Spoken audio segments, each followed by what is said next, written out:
Welcome into the Cougar Tailgate, where BYU fandom lives. Here's your host, Lauren McLean. What's up, friends? It's another scorching Saturday with endless possibilities. And by that, of course, I mean you only want to go outside if you're getting in the water, playing sports, or watching your kids play sports. And the latter is exactly what we'll be talking about today. BYU football's passing coordinator and wide receivers coach Fesi Sitake joins me to discuss the difference between coaching college football versus his son's Little League team. But first, let's bring on someone who knows a thing or two about coaching youth sports, Spencer Linton. What's up, Spence? Hey, Lauren, I'm really working on my patience with the youth sports, that's for sure. Good gravy. I can only imagine. All right, but first off, the always relevant BYU football, I have to ask, you had a big part in BYU football's media day on Thursday. What would you say impressed you or stood out to you the most from everything that was said? I think, and this is probably going to seem obvious, but I really appreciated the effort that has gone into the Built for Life program that was just initiated by BYU football, essentially to stay ahead of the curve in this moving target of name, image, likeness, and how athletes are going to be paid for their own names, images, and likenesses. BYU is doing a really smart thing by getting out ahead of this, setting up a network of internships, of places that athletes can hook up with, either while they're an athlete to make money or after their college. It's not just about making money as a student athlete. It's about helping them develop skills so that they can make it in business once the sports end. How to manage money, how to do all of that stuff. So I just was really impressed with the effort that went into that from BYU football, from former Governor Gary Herbert, among others, the Salt Lake Chambers involved. It's a really cool program that is not just going to be for BYU football players. It's eventually going to spread to every athlete across the entire athletic department at BYU. And I think that is fantastic. I think that is, I agree with you. That was such a cool thing. And I know the goal, obviously, for all these players is to make it to the NFL. But even if that becomes a reality, which is a small percentage, I think it's going to help them so much, like you said, to manage their money. And it's given them a leg up because it is a business. The NFL is a business. So I love what they're doing. I think it's fantastic. And you guys did a great job on BYUtv. If you guys haven't seen it, go back and watch Media Day. It was awesome. Go ahead. I appreciate the plug. You betcha. Anytime. All right. More importantly, you're currently coaching your 10-year-old, almost 10-year-old son. Good gravy. Jax's baseball team. What's it like getting to coach him, Spence? That's surreal. Well, I know I said in jest that I'm working on my patience, but that's probably not as in jest as you might think. But I mean, when you're dealing with kids that are learning how to throw from a mound and they're in third and fourth grade, which, by the way, was an earlier start than what I had.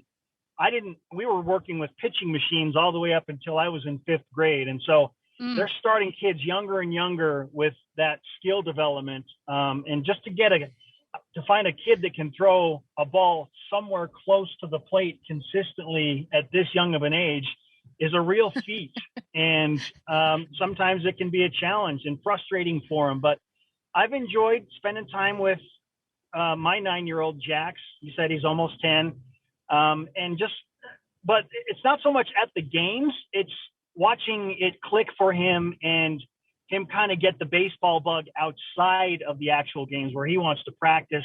He wants to work on his pitching. He wants to work on his batting, and he wants to do so sometimes late into the night. And I get a kick out of that. So he's turning a corner that way in wanting to be better and understanding that it's more than just showing up for the games and the mandatory once a week practice that your team's set up.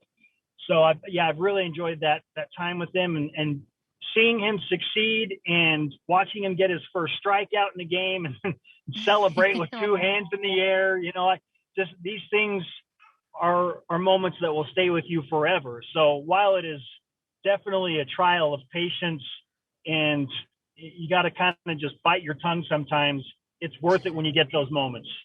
That's got to be a dream for you as a dad who loves sports and is an athlete himself. On the other hand, my friend actually just sent me a video of her daughter playing soccer. So she's a big athlete, a huge sports fan, wants her kids to play sports.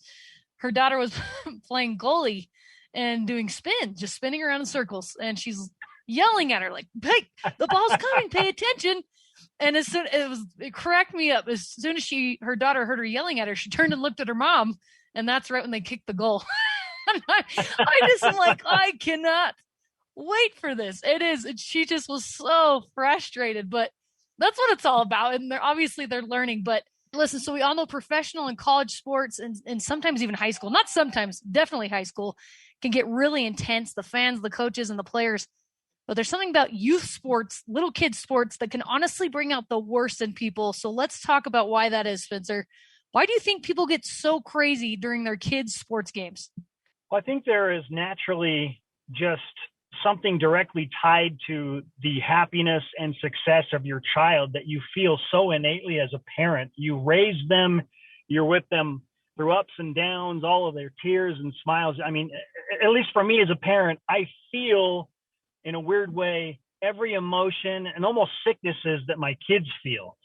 And I've had to kind of check myself a couple of times, nothing like I was mad enough to yell at an umpire or a referee, but just kind of be frustrated because you want to see your kid succeed so badly.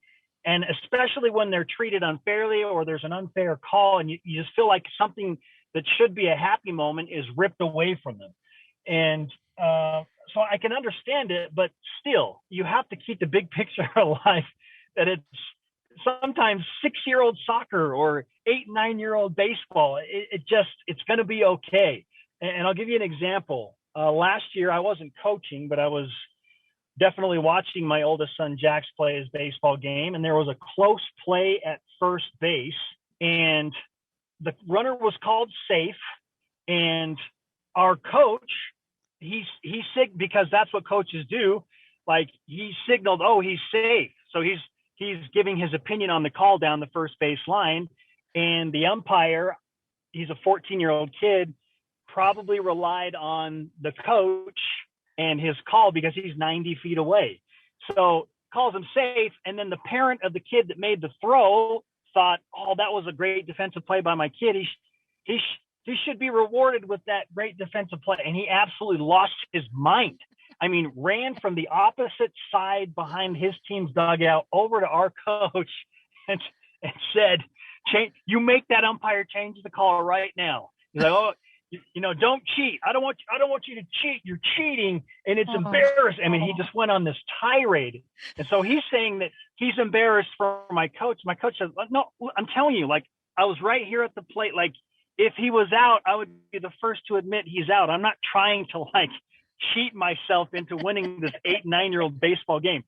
The guy went out onto the dugout, got right in his face. It was like an umpire and a manager in a Major League Baseball, just one guy spewing forth profanities and anger at the other. And they had to escort the guy out of the ballpark. No, I could not believe it. They had to bring down the city supervisor and manager, and they had to bring in some cops and escort this guy out of the ballpark because he was mad that his kid, who made a throw over to first base, wasn't rewarded with the out. And oh, by the way, everybody saw it. The runner was safe. So it was all for naught. And I just thought, why? But it was a good lesson. I was like, okay, I'll never do that. That's for sure. And can't be that guy. The funny thing is, my 8-year-old said, why was that guy so mad? And I explained it to him, and he's like, well, it's okay. Sometimes people just make mistakes and get calls wrong, right? I was like, buddy. Yep, that's exactly right. You are, sadly enough, smarter than most of the adults in the stands right now. And that's what I was going to say. Meanwhile, all those little kids, and especially his son, is probably like, oh, stop, Dad, please stop. And that's definitely what you have to remember, and that parents forget about. I was at my nephew's game, and this mom's son got subbed out for a pinch runner. And she was so mad that she walks out onto the field to like go get her son and to talk to the coach, like in the middle of the game. It just is bonkers. I think it seems so much bigger because in professional and college sports, obviously people are psycho, but there are so many more of them. So you can't hear them as much. And it's just, I don't know. It's just like that gang mentality where these little kid sports, You could just hear and see everything that the parents do. It's insane. Don't you agree? Absolutely. And when you get to the professional leagues and even the collegiate leagues, almost, high level varsity sports in high school, there's this understanding, and there should be, that the best players typically are going to play, and that's how it is. But in Little League recreation, it's like you're trying to make everybody have a fair amount of playing time and everybody have a good experience. And you're trying to appease to all these parents who think that their kid is the best or the sweetest or the most capable. And when you clearly can see something, at least in my case this year, I can tell within a practice, maybe two, okay, these are the kids that have some natural abilities, and these are the kids that don't have very much ability in baseball, but their parents all kind of group them together because they're so young. So it's like, well, I don't care if you think that kid's better. My kid needs an equal opportunity, because if you gave him the equal opportunity, he would be that good. It's just that is the biggest challenge of coaching Little League sports, is not so much working with the kids, but working with their parents. Oh, I know. Oh, I couldn't do it. And here's the thing. I have that in my blood. I could be that mom. I really could. I'm already that mom where at playgrounds, my son's 2, my oldest son. And if someone even like brushes next to him, like going up the stairs to go to the slide, I'm like, hey kid, this kid's only 2 years old. What are you doing? And I even have to take a step back there. I'm like, okay, my kid's 2, but that kid's only like 4. So what are you doing? You are psycho. And my mom was that mom, and it was great. Like when we got older, we knew she always had our back. But yes, as a kid, you're a little bit like, oh my goodness, please do not do that. So what I'm saying is you have to be aware of yourself and be like, don't be that guy, even though you feel it so deeply. When you feel like your son or daughter is being wronged, but you just can't do it. So you've been around the insane college football and basketball fans from all around the country when you've traveled, Spence. How do the fans at Jax's Little League games compare to those fans? Thankfully, they're a little more mild. And I think most people are aware that it's much quieter at a Little League baseball game. So if you say something, everybody's going to hear it. When there is volume and it's crazy at collegiate games, people kind of get lost in the moment, and they can yell whatever they want, because as you alluded to earlier, when people yell things and there are that many people around, like, you can say whatever you want and nobody's really going to hear it. But that said, during timeouts and some things, I've been called a lot of things, and I'm not even playing the game. I just carry the BYUtv microphone flag, and you wouldn't believe the things that are said to me because I'm the guy that's carrying the mic flag. Notably, Coastal Carolina, in beautiful Conway, South Carolina. I thought that I might not get out of there alive. So I was happy to get out of there in one piece, based on the things that they were yelling at me, not the players, not the coaches, the guys that's just reporting on BYUtv, but for being affiliated with the enemy. Apparently I deserve to be thrown off of a cliff and drowned in the depths of the Atlantic Ocean. I mean, and they have a point, Spence. They have a point. No, it is crazy. We just get so crazy as fans. Even watching the Jazz games, I mentioned this in the previous show, but you do feel almost like parent-like towards some of the players when they get fouled. Like Donovan Mitchell gets fouled, and you're like, how dare you not call that? And you just take things so personally. It's just bonkers. Sports brings out the best and the worst in people. I was an umpire in my teens, and I was scared to death of the parents. Just scared to death. I remember walking out. You have to feel that way. It is sad. Like you said, that kid was 14, umpiring your son's game. I remember walking out into the stands after the games and trying so hard to avoid eye contact at all costs with the parents, because I'm like, what are they going to do? What are they going to do to me? But I gained a new respect for umpires and referees, and yet I still to this day run my mouth to them when I'm playing sports. That's a whole nother story, but it's seriously one of my biggest weaknesses. But honestly, parents are bonkers. So where do you fall in the crazy parent area on a scale from 1 to 10, Spence? I'm probably a 2. I'm pretty mild. And that's probably because I work in and around sports so much, and I have so many experiences to draw from, that it allows me to learn from others and what they've done and things they've said. And again, in my mind say, don't be that person. So I try really hard to scale it back. And I'm probably a 2. My wife, on the other hand, is probably a 5 or a 6. I'm with Brittany for sure. I love it. That's awesome. I know. Well, you're so laid back. I can't see you going crazy. And our next guest actually agrees a lot with you. Coming up, BYU football coach Fesi Sitake tells me why T-ball coaches should get a special place in heaven. So don't go anywhere. This is Cougar Tailgate.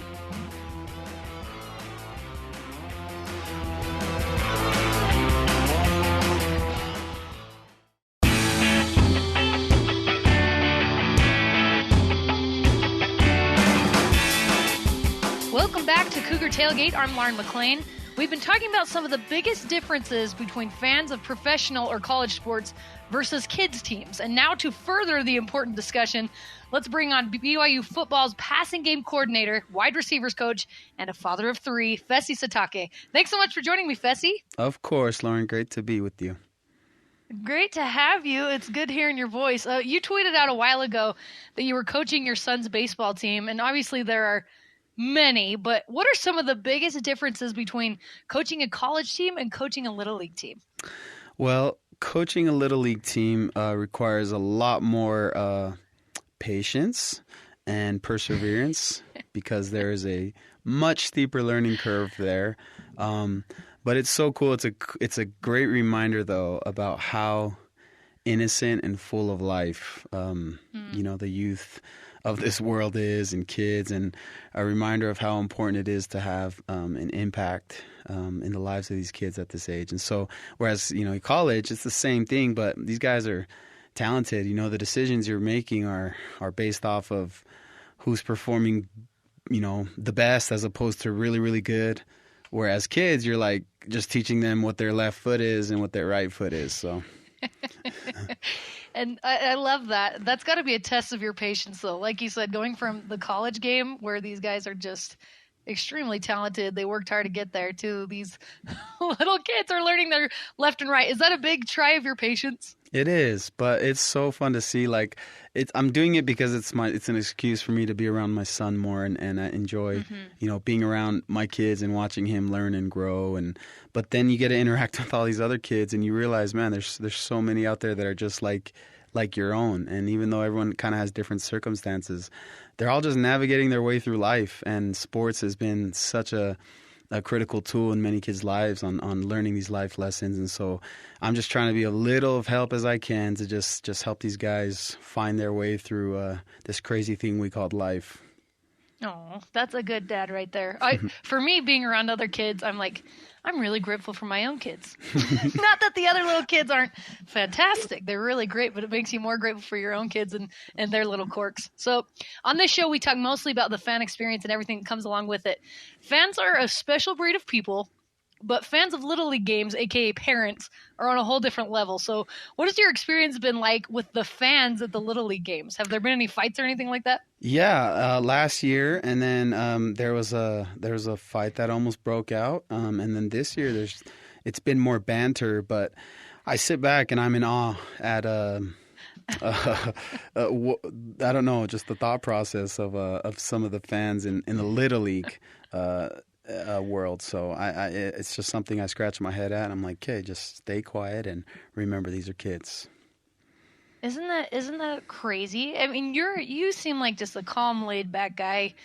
So you're not going to be that parent, but I think I'm going to have to fight that when my boys are that old. I'm going to have to fight being that crazy mom that's like yelling at the umpire and stuff, because it's insane, don't you think? Like, it is, these are just little kids. Yeah, and I think that's the difference. Like when in college and professional sports, fans get really emotional about things, but they're invested at a different level, whether it's with money, whether it's just lifelong fandom. The emotion that you get a lot of the times out of the Little League teams is selfishness. It's ego. It's not about the kids now. It's about the parent, or it's about whatever, the ump, if it's baseball. Like, and you just sit there and the thing that makes you really mad about it or frustrated is that the kids are seeing it all. then that's Right. what can get really frustrating. Because no matter where you're at, competition is going to bring out the emotion in everyone. And you can be in a business meeting room and things can be said that are regretful, or in our world of college sports or professional sports. But when it happens in that setting where there's little kids involved who are navigating their way through life, like I said, that leaves a lasting impact sometimes that are just, that these kids sometimes shouldn't have to see. And so it's another reason I'm glad to be involved in it. Even though I don't like to see it, it's a teaching moment. You can tell these kids that and teach them that, you know what, this isn't supposed to happen and this is why, and you educate them through that process. And I hope that happens and keeps happening more, because I don't think the Wild fans and parents and all that is going to escape youth sports, unfortunately, but we have to counter it with how we educate these kids. Oh, I love that. I love that. That's an amazing perspective, and I'm so glad I'm having this conversation with you, because it's putting things in perspective for myself to really not be that guy, So I know you, though, are a fan of a lot of different sports and teams. What sport or team brings out the crazy fan side of you the most? For sure the Jazz. Do we want to go there? Nope, because I'm going to turn into one of those parents at Little League games. But I know no one knows more than those bodies inside that building, and that's kind of how we feel when we're having our slumps here, whatever sports we're in. But the Jazz bring out the best in me. My kids' teams bring out the best in me. I would say I love high school sports, like the high school football championships. There's really no team. I just love as it gets into the playoffs and the excitement there. That's super fun, because I love that whole community feel there. I love mixed martial arts. I love watching boxing and the UFC. Some of those high-profile fights, those bring out the best in me too with my fandom. And then Colts. The Colts are my team, so Indianapolis Colts. Yeah, so they'll bring out that fandom as well. So those are a couple things off the top. I love that. You also mentioned your other kid is playing T-ball, and that there's a special place in heaven for T-ball coaches, which I totally agree with. How competitive do you get watching T-ball games when it comes to your own child? Zero competitiveness in that. It's all head scratching. So, for example, you have in T-ball, I don't know if anyone can relate to this, but what I've seen is they hit the ball. They have a kid wear a helmet. He hits off the tee. And then it's just a mosh pit to the ball. There's like 10 kids flying to pick up the ball. They should be the ones wearing the helmet. Instead, it's the guy hitting the bat, and then you don't get out. Everyone gets a hit. You get to go through the whole lineup. And so I'm like, you know what? That's okay. I'm sure there's lessons being learned, because I sit there and wonder, what is the point of this right now? But there's a lesson in everything. What are we doing here? running the bases the wrong way. It's something to behold. It's the same as soccer, man. Watching little kids soccer is just, it's awful. It is awful. And you just pray that they're learning something from it. I'm sure what's it like watching your own kids? So you talk about your 10-year-old kid, him getting a hit and doing well, versus these college players who you have so much investment in and you love them, almost like your own kids probably at times. But what's that like when it's your own kid that's having success? There's nothing like it. It's one of the most gratifying things of coaching college football, for example, is seeing a kid, that you love and care for and you've recruited, and to see him have all these victories, and it's such a gratifying feeling. But nothing compares to your own kid. And yesterday, my son's in a tournament right now, a baseball tournament, 10 years old, and he's been in the biggest hitting slump. He started off the season just on fire, was just one of the more reliable hitters, and then he's gone like 4 games just striking out, and he's so hard on himself. And so yesterday, we make a comeback. He gets on base, he gets the third, and then his buddy sends him home for the game-winning run. And like to see the joy on his face of man, I was able to just fight through. I don't know, it's the most rewarding thing, and I get emotional about it, because I'm like, man, that's what it's all about. Not so much the win, but just it's not that's just a byproduct, but it's seeing your kid fight through something that's just hard, and I'm just grateful to be there along the ride and try and help navigate him through some of those emotions that are hard but necessary, in life. Yes, absolutely. So cool. And I'm sure you were almost as proud as a dad when Dax Milne was drafted. You have played such a big role in his story. What was that like for you to watch his journey this past year? Oh, it was special to see where he came from, to see everything he's gone through, all the odds he's defied, the trials, the adversity that's that struck him and his family, and the different ones, and just to see him persevere and push through everything, and then accomplish what's been such a big goal of his. I know, in his mind he's there's more he wants to do, but all these milestones that he accomplished these last 3 years, due to his hard work and sacrifice between him and his families, those are the reasons you coach, and those are the things that keep you motivated and hungry to stay in this profession for the right reasons. It's about relationships and people, and just grateful Dax has been able to be a piece of that puzzle, in my coaching career. It's been so much fun to just be along with him in that journey, along with a bunch of the other players. It's just been incredible past year. Fessy, you are incredible. I'm so excited for this next season. You kind of have a new role, which is the passing game coordinator. How has your job title shifted a little in the off season? It hasn't really, to be honest. I mean, there's that title there, but it's kind of just how we've been operating, because A-Rod's always been so inclusive. Like when he was the passing game coordinator, he and I were always on this pretty much the same wavelength, and we bounce ideas off each other. And I feel so comfortable just going to Aaron and saying, "Hey, what do you think about this?" And we talk, and he's got no ego, and we've got a great relationship. He was my coach in college. My freshman year, he recruited me, and so to see that evolve to a relationship now where we're coaching together, there's just this built-in trust and chemistry that we have, and it's always been humbling to see how inclusive and open he's been to me. Well, there's definitely something special happening at BYU. Fessy, thank you so much for taking the time with me today. I really appreciate it. Thank you, Lauren. You're the best. Appreciate you. And that does it for us today. Thanks again to Fessy Sitake and Spencer Linton for coming on the show with me. You can join the Cougar Tailgate virtually, of course, every Saturday at noon Mountain Time, or download, rate, and review our podcasts on Apple, TuneIn, Stitcher, Spotify, or on BYURadio.org. This is Cougar Tailgate.